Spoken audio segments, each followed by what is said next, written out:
Pues muchas gracias, Luis, por recibirnos. No, a ti por incluirme. ¿Te podrías presentar quién es DJ Chrysler?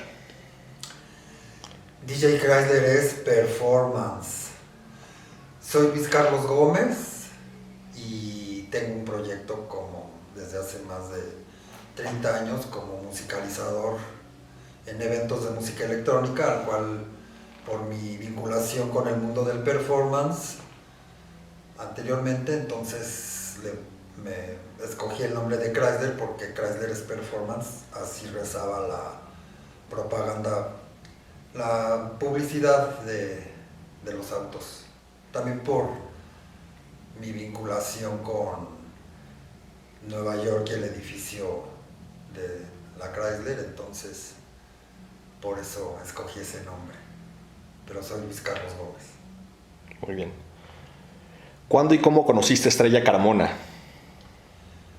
¿Cuándo la conocí? Ay, qué buena pregunta. Pues la conocí a finales de los 80, donde había todo un movimiento en México que se estaba gestando de artistas y diseñadores, curadores, gente, músicos más enfocados con el anti-rock, con el punk.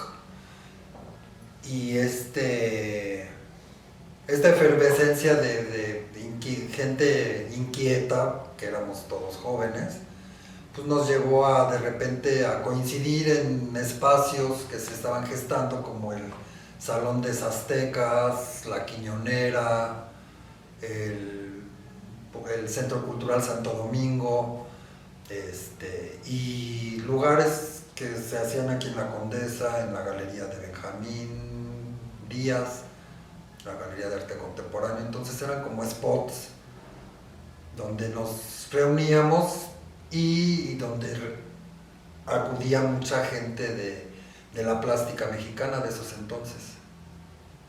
Ahí fue donde, no te sé decir exactamente cómo la conocí a esta estrella, pero pues coincidíamos en exposiciones, coincidimos en esta exposición que tuvo en el Salón de Aztecas, donde eran piezas eran paisajes urbanos, pero más tirándole al abstraccionismo, obras de mediano formato, como la pieza que está acá atrás, todas eran del mismo formato, se veía increíble la exhibición, dentro de una austeridad padrísima, donde la creatividad del mismo cuadro era lo que hablaba, porque me acuerdo que Estrella en esas épocas,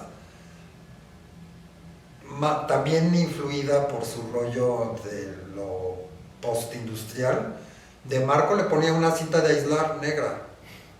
Se me hacía fantástico, así el corvo ya de lo austero, pero dándole una línea, ¿no?, enmarcado. Después tuvimos amigos en común y como he estado vinculado con el rollo de la música desde siempre, en esas épocas estaba de moda la música que le llamaron industrial, todo esta música así medio electrónica, pero se llamaba originalmente post-industrial.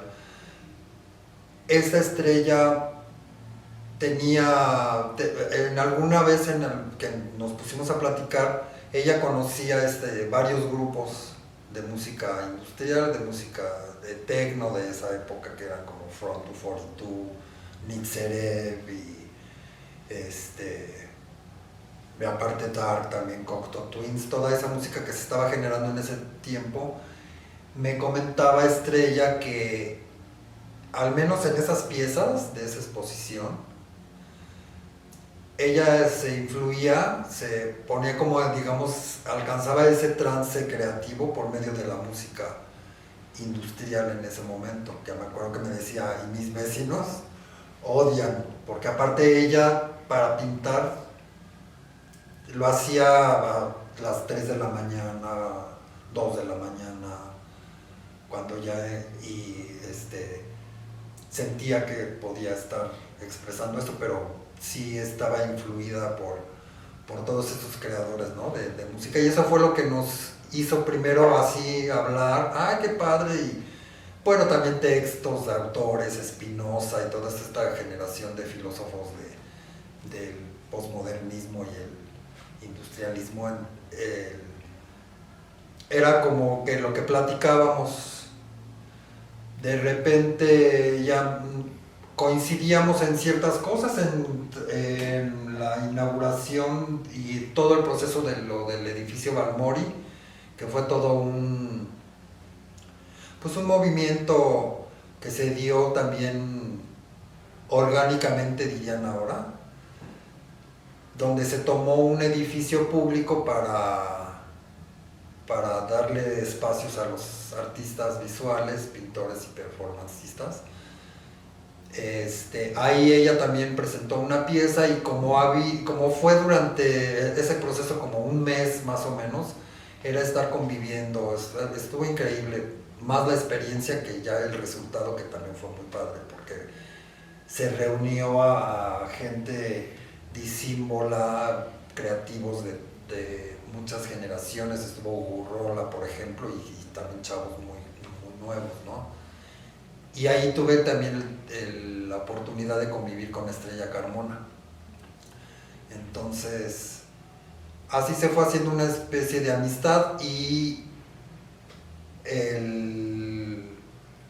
este cuadro, por ejemplo, que está atrás, que es de la serie Asbestos, de 1990, que es óleo sobre tela, yo opiné en una exposición de cuál me gustaba más, a petición de ella, que me dijo, ¿qué te pareció la exposición? Y yo le dije, pues este cuadro es el que la verdad representa más lo que quieres decir, que es este paisaje caótico, urbano, medio abstracto, no sé qué. Bueno, ahí quedó el cumplido.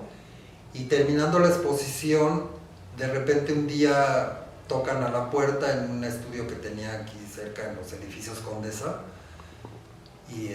y era esta Estrella Carmona con este cuadro, y me lo regaló así, simplemente. Y le dije, pero ¿cómo?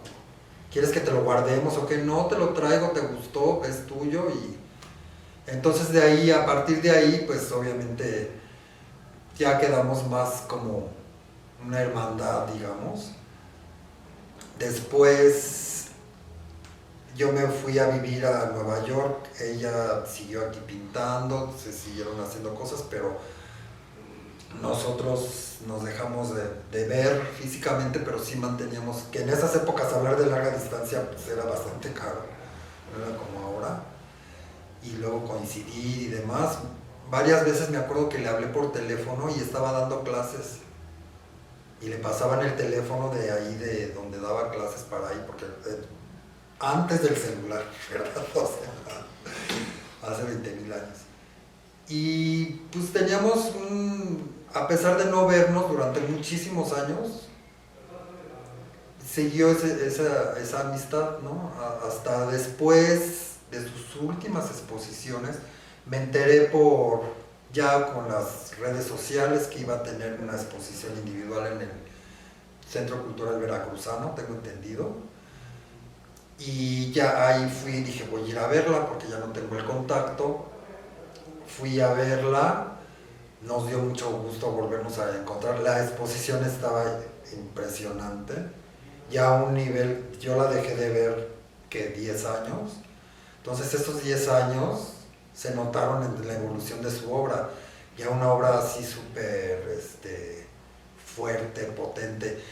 En esas épocas incluso yo le hacía comentarios a esta Estrella, medio sarcásticos, porque le decía, pues es que tú sí tienes huevos para pintar, tú sí eres expresionista, porque ya veo a los otros expresionistas de tu generación con su pincelito haciéndole así, cosas así como muy cuidadas, y ella realmente se entregaba. Incluso tenía entendido que ella incluso llegaba a pintar desnuda, para así ya hacer todo este ritual que hacía. Ella lo lograba por medio de la música, esa catarsis, según me comentó algunas veces.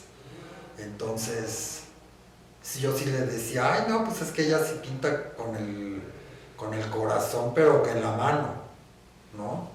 Así era de su generación, ¿no? Refiriéndome a la gente de su generación. Y entonces siempre hubo mucha compatibilidad entre nosotros, a pesar de estar en ámbitos diferentes. Cuando la volví a ver en esta exposición que era pues ya más figurativa, muy al calor de Siqueiros, muy este rollo así como de perspectiva súper bien lograda.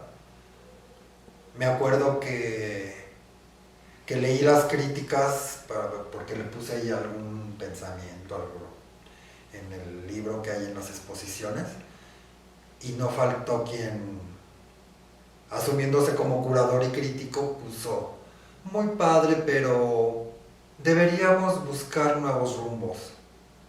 Y yo le dije a esta estrella, pues que los busque él, sus rumbos, ¿no? ¿Por qué te va a decir que tú busques nuevos rumbos si tienes una exposición impresionante? O sea, ese afán siempre de pues, menospreciar, ¿no? El trabajo de las demás personas.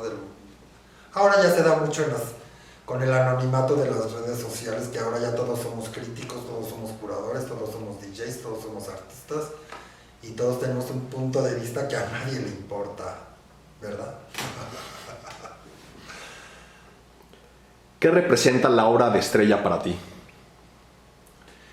Pues para mí representa una catarsis, no sé, o sea, ella sí logró en sus diferentes etapas lograr un mensaje así como muy claro, muy de tocar al espectador, ¿no? Y no es una obra elitista, ni mamona, ni inalcanzable, que solamente con un texto la puedas justificar.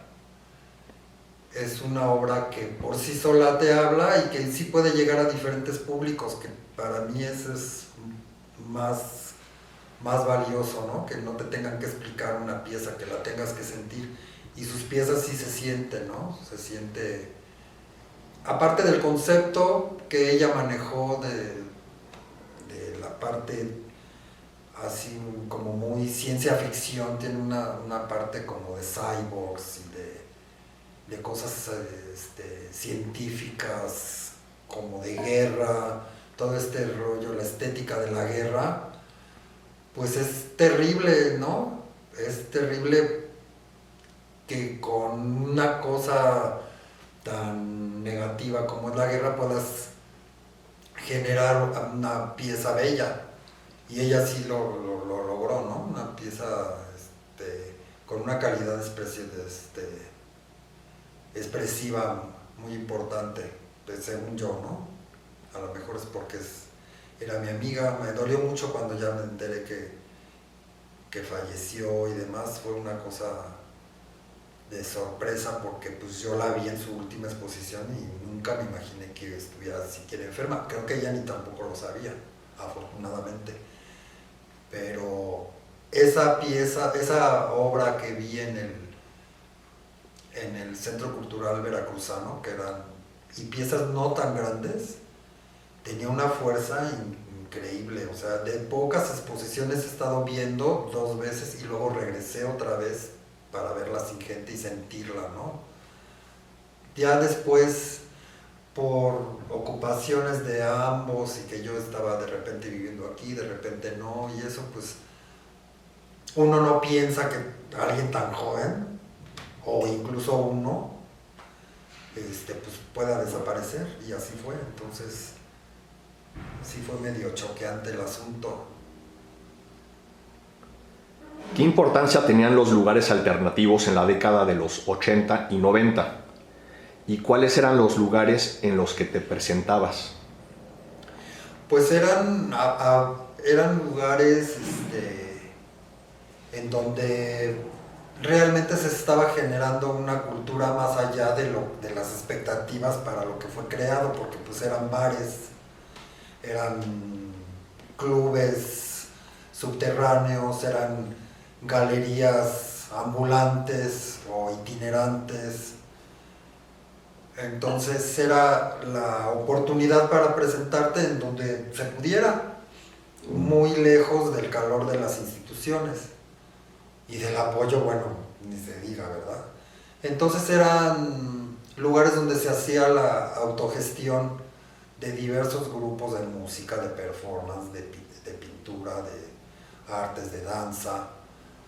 Entonces, lugares emblemáticos o que se prestaban para eso, por ejemplo, bueno, pues el nombradísimo y no bien recreado en sus versiones, libro, película y serie, del bar El 9.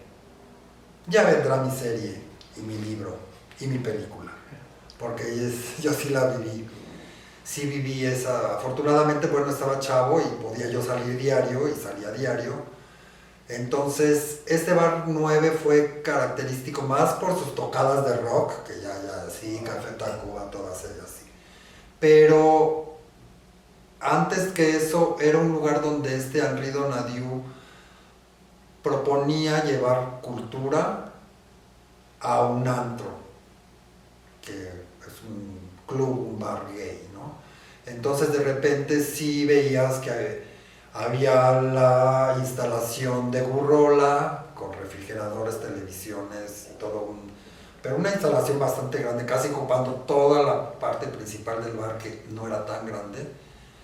Pero en ese lugar sucedieron muchas cosas, a mi parecer, más importantes que los grupos de rock que luego llegaron ahí bajo el concepto de la posmoderna, un poco apropiarse de la escena de ese lugar, ¿no? Que ya de por sí ya tenía su segmento de gente, y sobre todo que era como un espacio abierto. También estaba como bares, pues también el Tutti Frutti, que era un lugar en el norte de la ciudad, que en esas épocas era como muy lejos. Y ahí también se presentaban más, en ese lugar más que performance era como más para grupos de rock y de música electrónica. Entonces ahí se presentaron varios grupos, pero también a nivel artístico estaba evidentemente La Quiñonera, que era un espacio abierto para que la gente pudiera presentarse expresarse realmente, era para... Entonces de repente había alguien que organizaba exposición con los amigos, y en el jardín de esta casona que está por el Anahuacalli, ahí en el jardín se presentaban piezas de escultura, de instalación, y ahí varias veces me invitaron a presentar algún performance. Hice 2 o 3 eventos ahí diferentes. Tengo registro de varias exposiciones que hubo ahí, pero a nivel muy casual. Y ahí tuve la oportunidad también de convivir con otros artistas del performance, como eran el Sindicato del Terror, buenos grupos, ¿no? Ya después Semefo, y gente solista, ¿no? Katia Tirado, varios artistas, ahorita no me acuerdo exactamente de todos, pero todo el mundo pasó por ahí, de esa generación. Y era muy gratificante porque pues tanto la convocatoria para presentarse como la convocatoria para que la gente fuera era muy abierta, era muy casual, era muy sin pretensiones. Sí había un boletín, no catálogo, porque pues todo era autogestivo, pero se daba el rollo de poder convivir con la obra y los artistas en el momento. Entonces sí, ese lugar fue como muy importante. Y bueno, el Centro Cultural Santo Domingo, que ya no existe, ahí era también un lugar medio especialista en instalación y performance. Otro había, con Guillermo Santamarina, hicimos la primera exposición de la galería ambulante que se llamó La X en la Frente. en el estudio de Michael Tracy en el Zócalo. No, no sé si es en el Zócalo. No, es exactamente enfrente del X Teresa. En esa vecindad increíble. Bueno, no es una vecindad, es un edificio, es un palacio que está utilizado como almacén. Había ahí también un bar de chavas gays que se llamaba El Cuarto Menguante o Cuarto Creciente, alguno de esos. En ese estudio de Michael Tracy hicimos una exposición donde en el flyer, me acuerdo que hice el diseño y le anotamos: si eres artista visual o pintor, abstente. Nada más era porque queríamos que realmente pues fuera pues, como compradores o gente que no llegara así en plan de crítico, ¿no? No sé. Esa es, en este edificio, que es el edificio París de la Colonia Condesa, también bajo hice una galería también al calor de esto. Es que le fusilé la idea a Tilarín, a Guillermo. Se llamó Imagen Alterna e hicimos una exposición en este mismo edificio, pero abajo, en un departamento donde también tenía como roommates, pero era como estudio. Cabe mencionar que en ese lugar, años después, ya en los 90s, yo ya me cambié acá arriba. Hicieron ahí una exhibición de Semefo con un sillón con tripas. Yo me enteré porque el olor llegaba hasta acá. De formol con tripas forraron un sillón, tengo entendido. Y también fraguaron un feto. Ya ves que son muy darks. Entonces, ahí está. No sé qué tenga que ver con las leyes de exhumación, cómo haya sido el asunto, pero de que ahí está, ahí está. Lo fraguaron en el patio de ese departamento. Incluso me cuentan que luego flotaba y le hacían con un palo así en el cemento para que se hundiera. Pero de eso yo no fui testigo, nada más sé que de repente se oyen gritos de una niña. Es cierto. Pero bueno, ese no sé quién lo hizo, pero ahí quedó. Es que aquí estaba también, en este edificio han vivido muchas gente relacionada con el mundo del arte. Lorena Wolfer tenía un estudio acá abajo. Y Patti Rivas, y no me acuerdo quién más. Bueno, también pasó por aquí de la posmoderna, Rogelio Villarreal, fue mi vecino, y Carlos Aranda.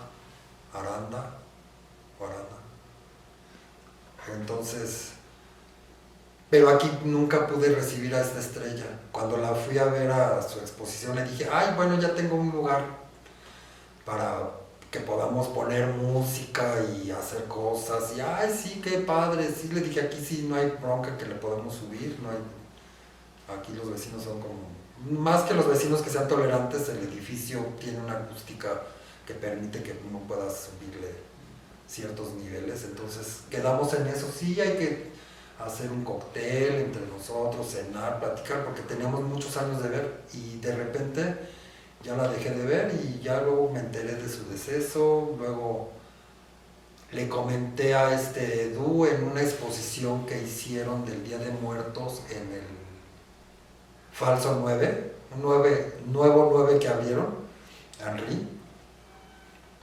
No, bueno, le digo falso porque no era el original.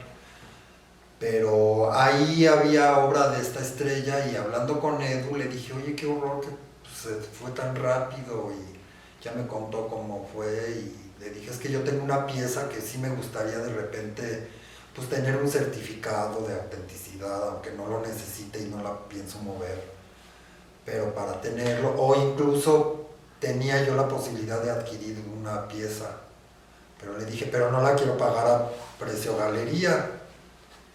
y me dijo Edu, pues vamos a ver si quieres un día también organizamos típico, ¿no? Así son los planes, por eso hay que hacerlos y no planearlos. Quedamos, sí, vas ahí a la casa, tengo algunas piezas accesibles, chicas, que podemos hablar o lo que sea. Y a la semana se muere también Edu, que descanse en paz. Fue una cosa así tremenda de las víctimas del COVID, de lo que se llevó el maldito virus ese. Ya platicaste un poco de ello, pero ¿cómo vivían los artistas, músicos y creadores la crisis económica de la década de los 80? Pues lo vivíamos, yo creo que por inercia, no había tanta necesidad, no sé. Bueno, pues todos vivían con sus papás, o vivíamos con nuestros papás, y porque pues éramos realmente jóvenes, era realmente poca la gente que ya vendiera sus obras o que pudiera vivir de ello, ¿no? Entonces, pues dando clases, en mi caso pues yo daba clases de teoría del color en una universidad patito, en una universidad patito, pero de Bosques de las Lomas, así super nice. Entonces a las niñas que iban, chavillas, aunque era grado de licenciatura, pero eran puras chavitas que querían estudiar decoración para decorar su casa, realmente. Pero bueno, yo daba teoría del color. Por ejemplo, Estrella daba clases ya propiamente de pintura, porque bueno, es una pintora en la extensión de la palabra, y así daba clases de pintura en San Carlos, en La Esmeralda, en diferentes lugares. Entonces, pues así había quien hacía diseños, había quien vendía ropa, había quien sí vendían las obras. En esa época venderlas era como un intercambio más bien, porque pues lo vendíamos entre nosotros, que éramos uno más fregado que el otro. Entonces pues así, porque de los performances pues yo nunca recibí un peso, más bien llevaba yo toda mi basura, todas mis cosas para hacerla. No había ese estímulo que ahora hay. Incluso yo tampoco lo busqué, porque pues yo estaba en una posición de que si hago performance es para hacer arte no objetual, que se pueda comprar, que sea una mercancía. Entonces yo estoy generando un momento de creación, ¿no? Supuestamente. Y pues sí, pero ¿y de qué? ¿Cómo vas a pagar la renta, no? No sé cómo le hacíamos, la verdad, no sé. Con mucha buena voluntad, yo creo, y ganas de hacer las cosas, porque no éramos solventes así como para que ahora las generaciones actuales pues sí tienen acceso a las becas. Ya hay un rubro que cubre estas actividades, ¿no? Antes no había. Antes era pintura, escultura y grabado. Entonces, todas estas artes no objetuales pues salían del parámetro de los apoyos. Entonces así fue como... Y eso creo que le daba más valía, ¿no? A las piezas, porque eran con un esfuerzo en contracorriente para sacarlas, ¿no? Entonces, las exposiciones también, varias exposiciones, bueno, uno mismo pagaba el cóctel, la invitación, el diseño. En mi caso, de las 2 o 3 exposiciones que hice, bueno, pues era ese rollo, ¿no? Y ya lo de la venta, pues nunca vendimos nada. No recuerdo haber así de que, o sea, de mis piezas, por ejemplo, yo las intercambiaba con otras cosas de arte, o por un modelito, o por de gente artista que hacía diseño de ropa. Pero pues yo, bueno, me empecé a mantener y empecé a ver recursos en el rollo de la musicalización. Entonces, así es como yo, y así como yo le hacía, pues los otros hacían de chile, de dulce y de manteca para poder, porque los precios realmente eran pues eran simbólicos al principio, ¿no? Ya después pues muchos se supercotizaron, incluso Estrella pues llegó a vender sus piezas. Yo creo que no le tocó exactamente ya el gran reconocimiento que ella debió haber tenido por cosas del destino, por esta muerte así inesperada, pero ella sí es de las artistas, y créeme que conozco a muchos, de las más consecuentes que he conocido, que es muy fuerte, nunca dudó en su discurso, nunca se dejó llevar también por las modas. Entonces, pues sí, no sé. Igual en el tiempo que no la vi, que fueron más de 10 años, sí logró este reconocimiento, pero no creo que al nivel que ella merecía su obra, ¿no? Porque sí es una obra bastante... Bueno, su producción es muy prolífica, tiene de diferentes formatos y demás.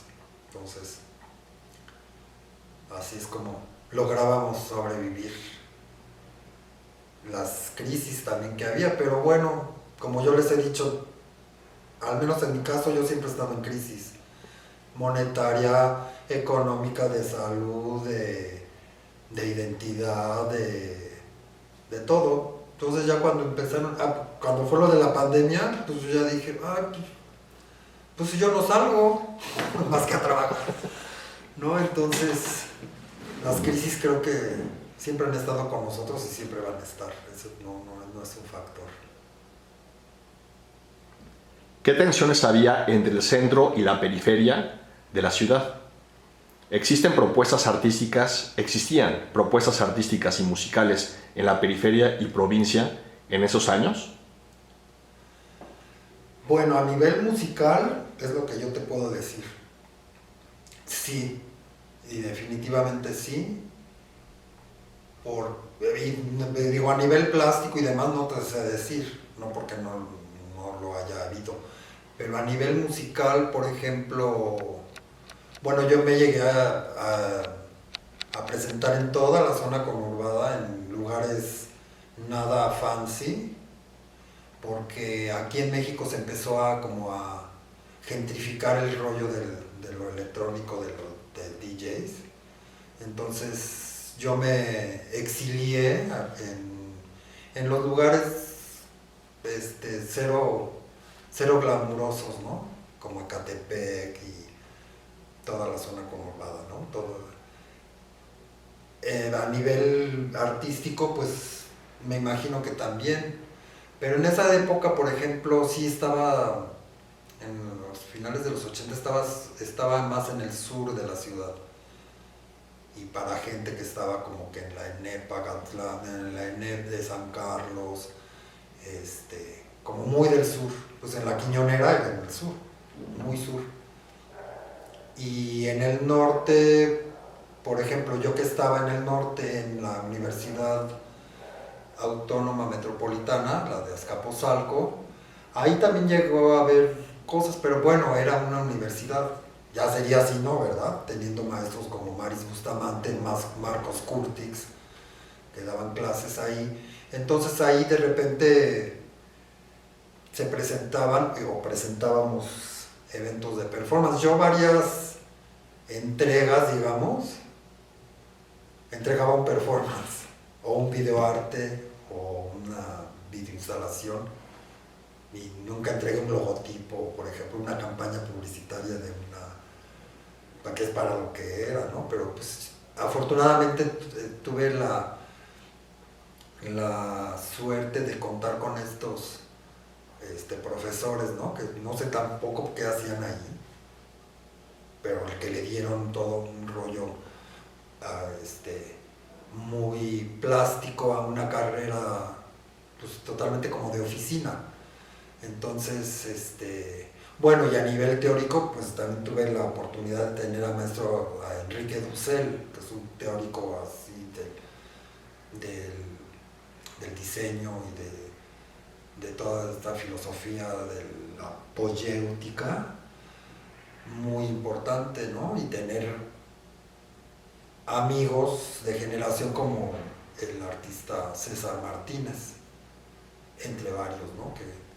Que ahí fueron destacándose como muy de que, y decíamos, pero ¿qué hacemos aquí? Porque esta es una universidad así como de muy enfocada al diseño, pero tenía esa vertiente como de arte, que eso fue padre. Entonces, en mi caso, este grupete que manejábamos, como también nos daba así ese rollo como de bluff, sí desconocíamos a la gente pues del norte, de satélite especialmente, ¿no? Los satelucos les decíamos medio despectivamente a nuestros amigos, que les mando saludos y saben que así les decíamos. Pero porque estabas aquí en México, como decían, en el distrito centralizada la cultura, y pues esta subcultura que estaba emergiendo, pues también. En esos años se temía que la periferia fuera olvidada a la llegada del mundo neoliberal. Pues no sé, no manejábamos esos conceptos así de... No sabíamos que éramos neoliberales, no sabíamos que éramos en nuestro caso, que éramos como punks del Palacio de Hierro. Algún amigo decía, ay, fui a una exposición y había puros punks del Palacio de Hierro. Y le digo, pues somos nosotros, los verdaderos punks viven en esa o en Leeds. Los verdaderos punks, bueno, nosotros somos fashionistas. Y tú llegas a tu casa a comer y hay comida caliente que te hace tu mami. Aunque no vivas ahí, te quitas tus aretes y tus candados y te despintas el quejel de los ojos y te comes tu rica comida. Nosotros somos realmente pues fashionistas nada más. Pero sí no teníamos había una conciencia política, al menos en mis cosas y trato que haya como un trasfondo medio ahí tendencioso, pero más enfocado en mi parte musical. Bueno, estuve tocando no sé por qué lo hice, espero tener algún beneficio de eso, pero toqué 2 veces en el plantón que hizo López Obrador en Reforma. Toqué 2 veces, uno en el Museo de Antropología, que me encantaba que estuviera cerrado Reforma, se me hacía tan caótico, tan diferente de no poder pasar. Incluso para ir a hacer este numerito con otros 2 DJs, pues era como inaccesible y ni siquiera reconocías dónde estabas de Reforma, y luego en donde está ahora la Estela de Luz, también ahí. Y fue interesante en el sentido que era por medio de una estación de radio que era como para apoyar a todos los que estaban ahí en ese bloqueo, ¿no? Entonces, sí, mi trabajo siempre ha sido medio tendencioso. Por ejemplo, tuve la oportunidad de presentar el performance, ahorita recordándome un performance de repertorio que tengo, el que les decía de 15.000 voltios, que es una indumentaria eléctrica en gas neón y alto voltaje, con una estética, digamos, neo-azteca o neo-maya, o neo-nada. Pero tuve la oportunidad de presentarlo en el mural de la Marcha de la Humanidad de Siqueiros, en donde están las manos así. Ahí estaba la cabina de DJ. Fue la primera vez, el primer evento que fueron 3.000 personas, o 2.000, las que sean, repleto.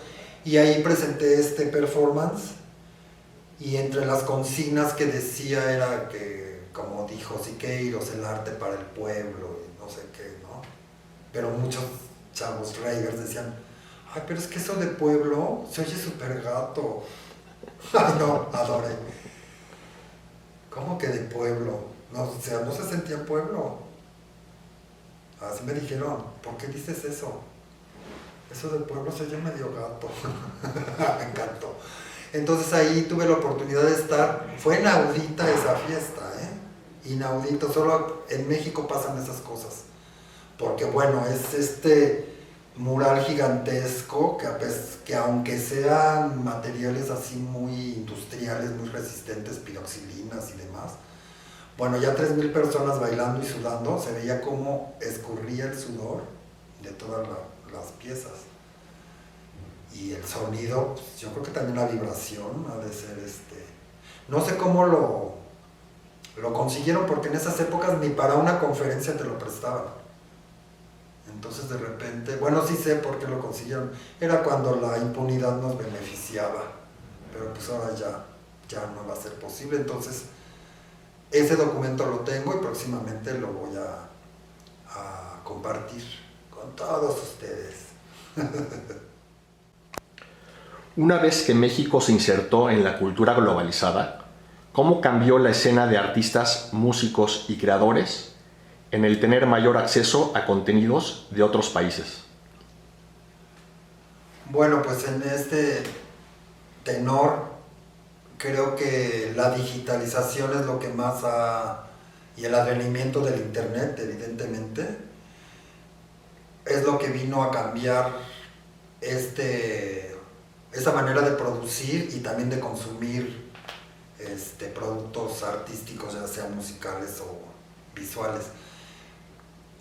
Antes, por ejemplo, en las épocas cuando yo convivía con Estrella Carmona, por ejemplo,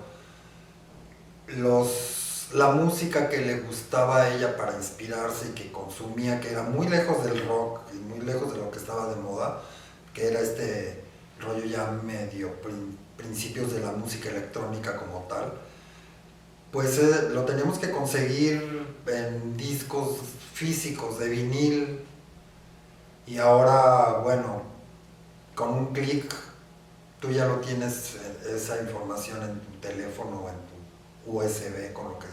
En el sentido musical, así es como esta globalización se ha dado, ¿no? Pero pues básicamente es por el internet, por su desarrollo y este rollo de inmediatez que hace que todo el mundo esté comunicado, conectado.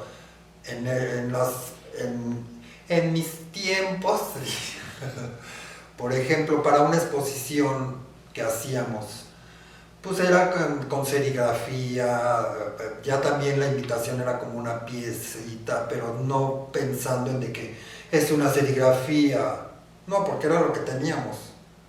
Entonces era, a la mera hora acabó siendo, pues hasta como pieza como tal. Hubo un tiempo que se me olvidó, que también me quedó pendiente de sacar con esta Estrella, antes de que se me olvide. Tenía un club que me dieron los martes, que se llamaba El Sax, un lugar chiquito aquí en la Condesa, cuando no era fancy, la Condesa era hasta peligrosona. Un restaurante bar gay que abría de miércoles a domingo. Y entonces me propusieron hacer los martes, que los martes en esa época nadie salía, al menos no a una cosa así. Y yo, al calor de Henri Donadieu y el 9, quise meter cosas culturales, básicamente pintores.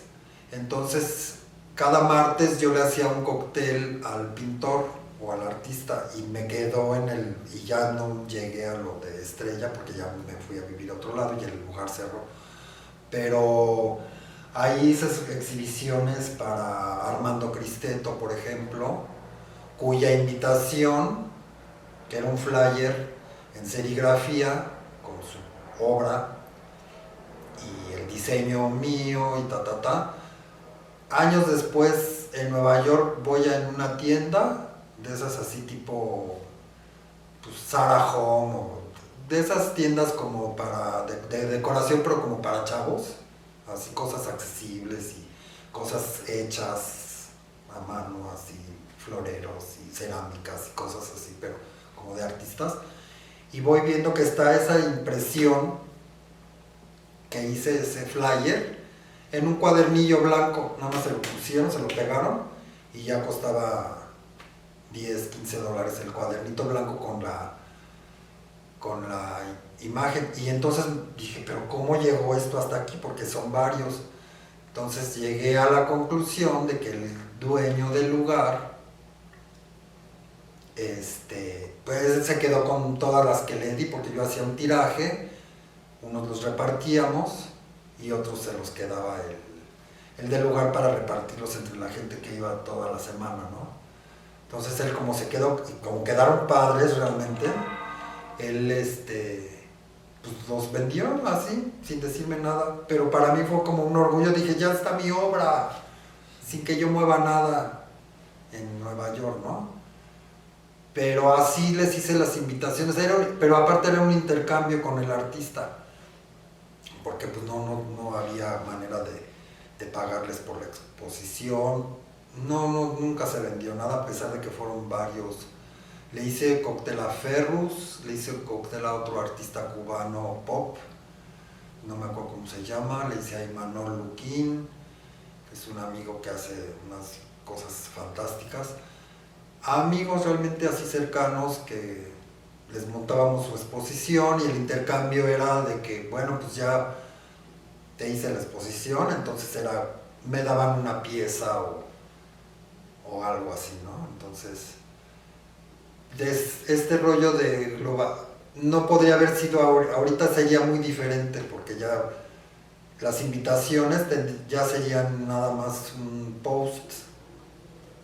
Entonces, en esa época era darte el flyer, tenías que llegar con el flyer para entrar, y mucha gente sí se lo quedaba, pero mucha gente también, así muy serigrafía fluorescente y todo, las tiraban, ¿eh? O sea, era así como calle entre ella, como boletos casi.